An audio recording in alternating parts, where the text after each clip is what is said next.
عورت کے اندر ہر مرد کے ساتھ سونے کی خواہش نہیں جاگتی، اور جس کے ساتھ سونے کی طلب جاگے پھر کسی اور کا سایہ بھی وہ وجود کے آس پاس برداشت نہیں کر سکتی۔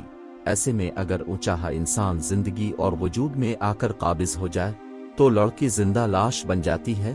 تمہیں پتہ ہے گھٹنزا انسانوں کی اس بستی میں ہر دوسری عورت لاش ہے۔ سنو، عورت ذات کو کھلونا سمجھنے وال جس کے نام سے ہے رونق وہ ہے عورت، تو جس کا بیٹا ہے وہ ہے عورت، جس کے قدموں تلے رکھی ہے جنت وہ ہے عورت، تو جس کا بھائی ہے وہ ہے عورت، جو کل تیرا نصیب ہے وہ ہے عورت، تو جس کا باپ بنے گا وہ ہے عورت۔ کچھ تو احساس کر اس ذات کا جس کا نام ہے عورت۔ ہم کسی کے دل میں جھانک کر نہیں کہہ سکتے کون ہمارا کتنا مخلص ہے، لیکن وقت اور رویے جلد ہی احساس دلا دیتے ہیں۔ کچھ نہیں بدلا ہے جناب اس سماج میں، سب زباں کا پھیر اور نظروں کا دھوکہ ہے۔ پہلے باپ کی حیثیت دیکھ کر شادی ہوتی تھی، اب بیٹی کی سیلی سلپ دیکھ کر شادی ہوتی ہے۔ جہیز وہی ہے، سوچ نئی ہے۔ سب نے پوچھا کہ بیٹی جہیز میں کیا لے کر آئی ہے، کسی نے یہ نہیں پوچھا کہ بیٹی کیا چھوڑ کر آئی ہے۔ جانے کتنی رہی ہوں گی مجبوریاں کہ ایک باپ کا سر جگ گیا، جہیز کے پیسے جمع کرتے کرتے پھر ایک بیٹی کا باپ بک گیا۔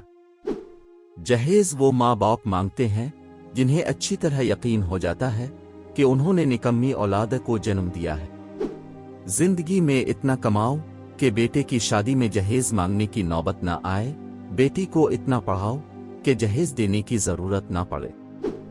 جہیز کے فرنیچر کی پالش اتر گئی مگر باپ کا قرض ابھی تک نہ اترا۔ کسی غریب کی بیٹی سے جہیز لینے سے بہتر ہے کسی امیر سے بھیک مانگ لو۔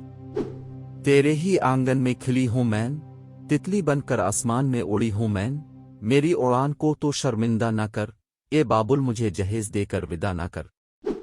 امیرت سے خواہش اور غریب سے ضرورت بہت کچھ کرواتی ہے۔ ایک غریب صبح جلدی گھر سے پیٹ بھرنے کے لیے نکلتا ہے اور ایک امیر پیٹ کم کرنے کے لیے۔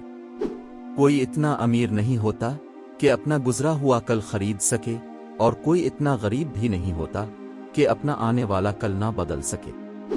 99% لوگ اس 1% کے ملازم ہوتے ہیں جس نے ہمت نہیں ہاری ہوتی۔